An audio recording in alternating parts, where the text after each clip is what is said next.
उत्तर प्रदेश का एक हरा भरा गांव, खांडवा। यहां की सड़कें आज भी कच्ची हैं। यहां बिजली कभी भी चली जाती है और बिजली जाने के बाद गांव में एकदम सन्नाटा हो जाता है। आज की रात कुछ अलग सी है। बारिश तेज हो रही है और बिजली जाने की वजह से एक घर के बाहर गांव के कुछ बच्चे और आदमी बैठे हुए बातें कर रहे हैं।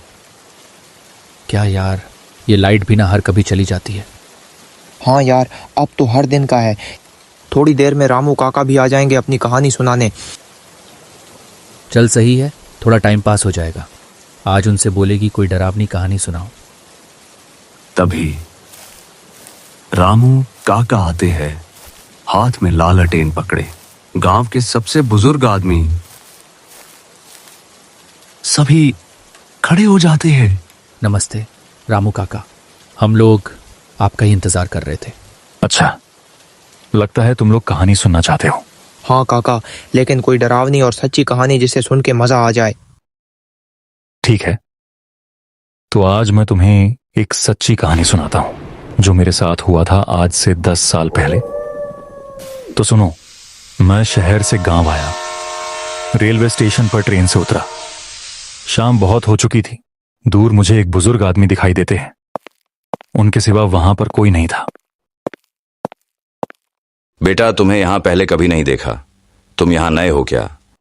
काका, वो मैं शहर में नौकरी करता हूं, यहां अपने गांव आया था, खांडवा। अच्छा बेटा, ध्यान से जाना, आज अमावस की रात है, थोड़ा संभल कर। ठीक है काका, मैं अपना ध्यान रखूंगा। अब मैं चलता हूं, मुझे देर हो रही है। उनकी बातें मुझे बड़ी अजीब सी लगी, तो मैंने ज्यादा ध्यान नहीं दिया। मैं स्टेशन से बाहर निकला तो देखा कोई रिक्शा नहीं थी और रात भी बहुत हो चुकी थी। तो मैंने सोचा कि मैं पैदल ही चले जाता हूं। मैंने तय किया मैं जंगल के रास्ते से जाऊंगा, क्योंकि वहां से गांव नजदीक पड़ता था। रास्ते में अचानक मुझे ऐसा लगा कि मेरे पीछे से कुछ गुजरा। मैंने पीछे मुड़कर देखा, वहां कुछ नहीं था। मुझे लगा मेरा भ्रम होगा। मैंने फिर चलना शुरू किया। रात बड़ी अजीब सी लग रही थी, चारों ओर सन्नाटा। तभी अचानक से तेज बारिश शुरू हो गई। रास्ते में एक पेड़ के नीचे मुझे एक औरत दिखाई देती है, लाल साड़ी में। मैं उनके पास जाता हूं, उनसे पूछता हूं, आप इतनी रात को इस जंगल में क्या कर रही है? मैं तो गांव की ओर जा रही थी। आप कहाँ जा रहे हैं? मैं भी गांव की ओर ही जा रहा था। आप चाहे तो साथ चल सकती है। हम दोनों साथ चलने लगे। मुझे वो औरत कुछ अजीब सी लग रही थी। मन में एक अजीब सा डर बैठा हुआ था।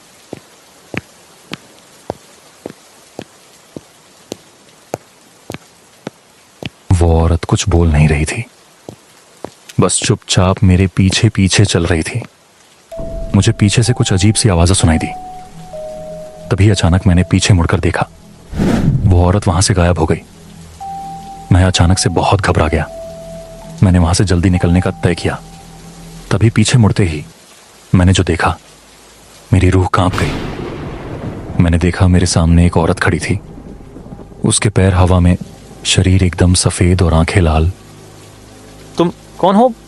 मैं वही हूँ जो हर अमावस्या की रात इस जंगल में अकेली भटकती हो और किसी का इंतजार करती हो। सालों हो गए, किसी ने मुझे देखा नहीं, पर आज तुम आए हो। अब तुम वापस नहीं जा सकोगे, क्योंकि ये जंगल अब तुम्हारा घर बनने वाला है। उसकी ये बातें सुनते ही मेरा दिल थम सा गया और मैं वहां से डर के मारे भाग गया। लेकिन वो आत्मा मेरा पीछा नहीं छोड़ रही, हवा की तरह मेरे पीछे पीछे आ रही थी। भागते भागते मैं थोड़ा दूर आ चुका था। मैं बहुत ज्यादा थक चुका था। अचानक से बारिश शुरू हो गई। थोड़ी ही दूर पर मुझे एक घर नजर आया, तो मैं बारिश से बचने के लिए वहां चला गया। मुझे वहां पर एक आदमी दिखा, तो मैंने उससे बात करी। भाई, क्या मैं थोड़ी देर यहां पर रुक सकता हूं? बारिश बहुत तेज हो रही है। हाँ, तुम यहां रुक सकते हो, लेकिन तुम इतने घबराए हुए क्यों लग रहे हो? कुछ हुआ है क्या जंगल में तुम्हारे साथ? हाँ, वो एक औरत। समझ गया। आज अमावस्या की रात है और उसने तुम्हें देख लिया है। अब तुम्हारा बचना मुश्किल है। तुम जहां भी जाओगे वो तुम्हारे पीछे पीछे आएगी। आप उसके बारे में जानते हैं क्या? अब मैं क्या करूं भाई, मुझे अपने गांव जाना था। तुम्हें मेरे साथ चलना होगा, तभी तुम बच सकते हो। लेकिन कहाँ? जंगल में ही, वही तुम्हें सच्चाई का पता लगेगा। ठीक है, चलिए। पता नहीं क्यों उस आदमी की बातें बड़ी अजीब सी लग रही थी। मैं उस आदमी के साथ जाने का तय करता हूं। मेरा मन फिर से कुछ अजीब सा हो रहा था। तभी रास्ते में मेरे मन में एक सवाल आता है। वैसे आपको इतना सब कुछ कैसे पता है उस औरत के बारे में? आप यही रहते हैं क्या? मैं भी तुम्हारी तरह ही अमावस की रात को यहाँ से गुजर रहा था। मुझे भी तुम्हारी तरह ही वो औरत दिखाई दी थी और तब से लेके मैं सिर्फ एक नाम रह गया हूँ। मैं उस आदमी की ये बात सुनकर चौंक गया। वो आदमी एकदम पीछे मुड़ा। उसकी आंखें भी उस औरत की तरह ही एकदम लाल थीं। मैंने पीछे की तरफ कदम बढ़ाए और वहां से भागा। मुझे भागते हुए सिर्फ अपने कदमों और दिल की धड़कनों की आवाज सुनाई दे रही थी। मुझे उस रात कुछ समझ नहीं आ रहा था कि मेरे साथ वहां क्या हो रहा था। दूर से उस औरत की हंसी की आवाज मुझे फिर से सुनाई दी। मैंने देखा वो औरत मेरा पीछा करते हुए यहां तक आ गई है। उसका रूप अब और भी भयानक लग रहा था। मुझे कुछ नहीं सूझ रहा था। अचानक मेरे मन में एक बात आई। मेरी दादी ने मुझे बताया था कि अगर कोई भयानक विपत्ति आ जाए तो इस मंत्र को बोलना।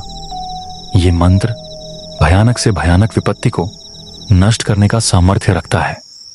मैंने उस मंत्र को जपना शुरू करा। कृष्णाय वासुदेवाय हरये परमात्मने प्रणतः क्लेशनाशाय गोविंदाय नमो नमः। जैसे ही मैंने मंत्र जपा, अचानक हवा तेज हो गई और वो आत्म जलकर वहीं पर नष्ट हो गई। अगर उस दिन मुझे भगवान ना बचाते तो मुझे भी नहीं पता मेरे साथ क्या होता। मैंने जल्दी जल्दी गांव की ओर चलना शुरू किया। रात बहुत लंबी लग रही थी। मैं थकान के मारे अचानक से वहीं पर बेहोश हो गया। सुबह आंख खुली तो मैंने पाया कि मैं किसी खेत पर पड़ा हुआ था। क्या ये कोई सपना था? लेकिन इतना बुरा सपना। मैं जैसे तैसे उस खेत से निकला। थोड़ी देर चलने के बाद मैं गांव पहुंचा। मुझे वहां पर एक बुजुर्ग आदमी दिखाई दिए। मैंने उनसे बात करी। बाबा, कल रात मैं पास वाले जंगल से आ रहा था तो मेरे साथ उस जंगल में बहुत अजीब चीजें हुई। मुझे एक अजीब सी औरत मिली थी और एक अजीब सा आदमी, वो मुझे कहीं ले जा रहा था। मैंने बड़ी मुश्किल से खुद को बचाया। क्या बेटा, तू उस जंगल में गया था? वहां पर रात को कोई नहीं जाता। वो भूतिया जंगल है। तभी वहां पर एक और बुजुर्ग आते हैं। बेटा, तेरा सामना शायद छलावा से हुआ होगा। वो उस जंगल में अमावस्या की रात को शिकार करती है, लेकिन तू उससे कैसे बचकर आ गया? पता नहीं बाबा, शायद भगवान ने मुझे बचा लिया। मैं तो ये भी नहीं जानता कि कल मुझे जंगल से गांव आने के लिए इतना टाइम कैसे लगा। रात खत्म होने का नाम ही नहीं ले रही थी। काका, तो क्या सच में उस रात भगवान ने आपकी मदद करी थी? हाँ बेटा, और इस तरह मैं उस जंगल से जिंदा बचकर आ गया। बच्चों, तुम भी कभी किसी सुनसान जगह पर अकेले रात को मत जाना। हो सकता है तुम्हारा सामना भी उस छलावे से हो जाए। ठीक है काका। सुनो काका, मेरा एक और कहानी सुनने का मन कर रहा है। आपकी कहानियां बहुत मस्त होती हैं। मैं आपकी कहानियां को YouTube में डालूंगा। नहीं बेटा, अब जाओ, रात बहुत हो चुकी है। जाओ, जाकर सो जाओ। कल तुम्हें स्कूल भी तो जाना है। अगली कहानी थोड़े दिन बाद सुनाऊंगा। दोस्तों, हम 500 सब्सक्राइबर के बहुत करीब है। सब्सक्राइब जरूर करके जाएं और कृपया कमेंट में बताएं कि आपको मेरी कहानी अच्छी लगी या नहीं, या मुझे कुछ सुधार करना चाहिए।